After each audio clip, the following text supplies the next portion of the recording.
Bonjour, hello everyone. I'm Nata, host of the Nata PR School podcast.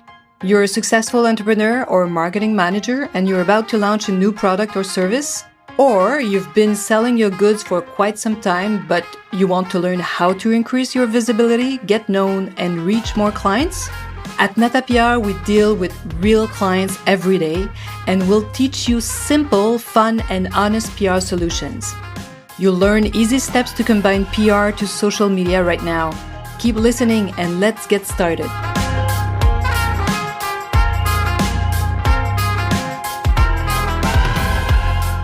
Bonjour, hello everyone, and welcome to the Nata PR School podcast episode number 29. Social media and PR, points in common. I love social media, and this is what I want to talk about today, why we all need both social media and public relations, and why we combine it so well at the agency. And this is what we offer all of our clients. I like social media so much now, especially that most of our clients are using it. Most of them have a Facebook page, an Instagram account, and many of them are now looking at what's happening with TikTok. They're watching what's happening over there. Why do I like these tools? Why do I like social media so much? Because now I can explain so much better what we do, how we work, and they understand public relations so much better. So as you can imagine now, there's no serious brands that doesn't have their own social media platform. And I like that our clients are super active on these platforms because by using them, they've discovered the importance of the following 6 points. And we have in common these points. The first one that I really like is that they've discovered that investing in social media needs time. It's quite exceptional that you open an account, a Facebook account, and overnight you're going to have millions of followers. It doesn't happen that way. Unless, you're a big star and you do something on TV, then yes. But if you're a brand, a new brand out there, it's going to take time to attract fans to your Facebook page, to create your own community. You can always buy fans. Some influencers do that, but you have to be careful with that because when you buy fans, they're very often wrong fans. They're not real. So they're fake fans, so they're not real accounts. So be careful with that. If you're a brand, you don't need to do that. Some influencers I know in the past, and probably even still today, do that. Why? Because they want to have a huge number of fans. So some marketing people are really impressed by the number of fans they have. So be careful with that. But there are techniques to find out if they're fakes or not. So all this to say that it takes time to build a community, to attract people to your Instagram account. More now than when these platforms, especially when Facebook appeared 10 years ago, you could reach more people because, this algorithm was more flexible, was more open, let's say. Why? Because Facebook wants you to spend money and use this platform to and spend money to reach your fans, your clients, and if you're a brand. So they want you to advertise through Facebook. All this to say that it takes time to build a community and have a base of fans. The second point is now that you have these platforms, you've realized that you need to create original content. You need images, text, video, and it can become very expensive, right? So you need original content, especially if you want to be different from your competitors. The third point is you need to have this original signature. It's more evident on Instagram because some brands and some influencers too, if you've seen it, there are trends. I don't know if you remember the pinky one, the beige one. So you look at the Instagram account and it looks like a magazine sometimes. So some brands have a very strong signature. And it might be very important for your clients if you're in design so that you have this signature. And you have to write and tell your unique story in a certain way. So that's another point. Point number 4, that we have in common with social media. Point number 5, you need to adapt your copy to your target audience. You're not going to be writing just about anything in a certain way. You have to find your voice, actually, on how you will be communicating to your fans. So this is what we call, adapting your copy. We do that with journalists.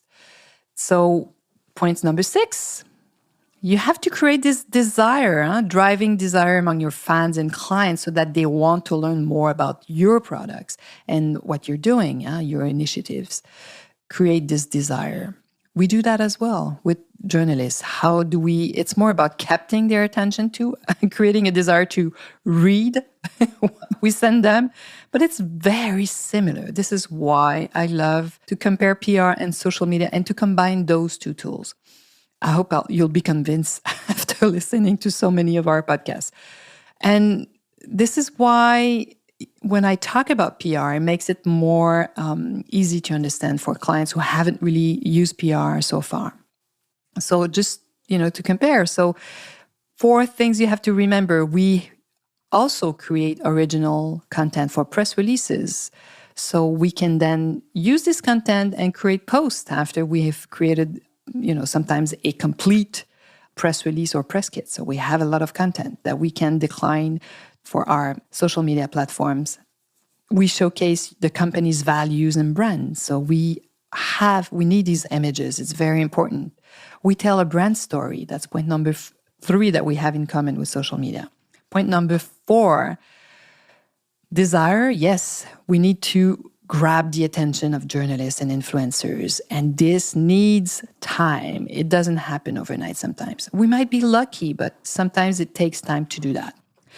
So the main difference between social media and public relation is really our target audiences.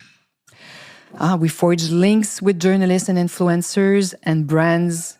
You build links with your clients. We make them want to tell a brand story and talk about your product. So we influence journalists and influencers to talk about your products.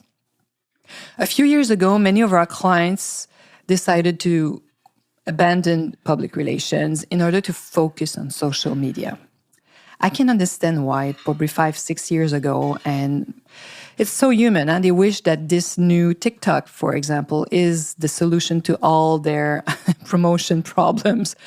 But it's not. We know now it's not like in the good old days before internet even exists.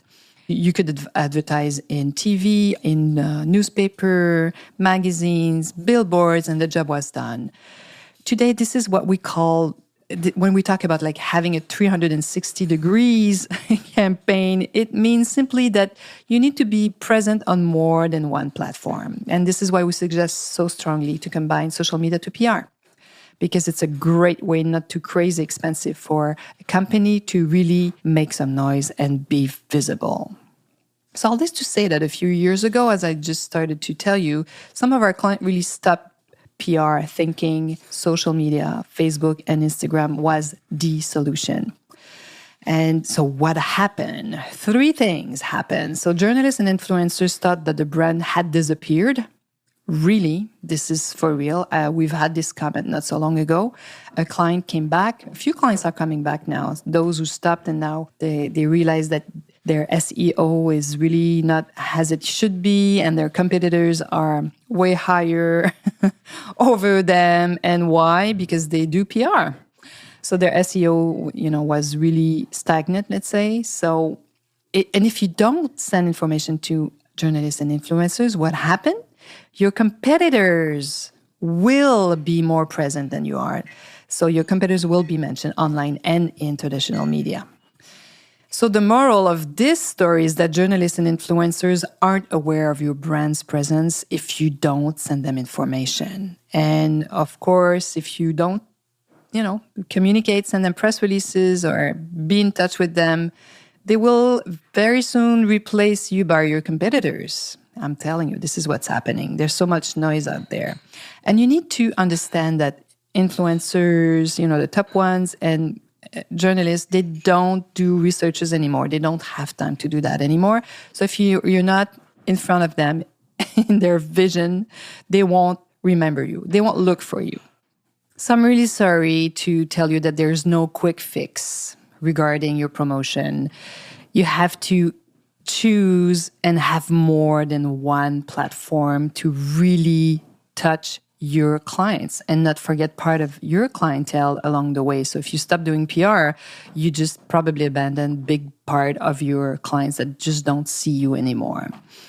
So it's been recommended to combine social media and public relations to maintain your presence and relevance with your clients. And as I say all the time, success leaves its mark. It's your move. So we're here to answer you. As you know, if you have any questions, I'll be happy to answer any of your questions. So please learn to combine PR and social media. If you want to know more, follow us, get on our list, go on our website, natapr.com.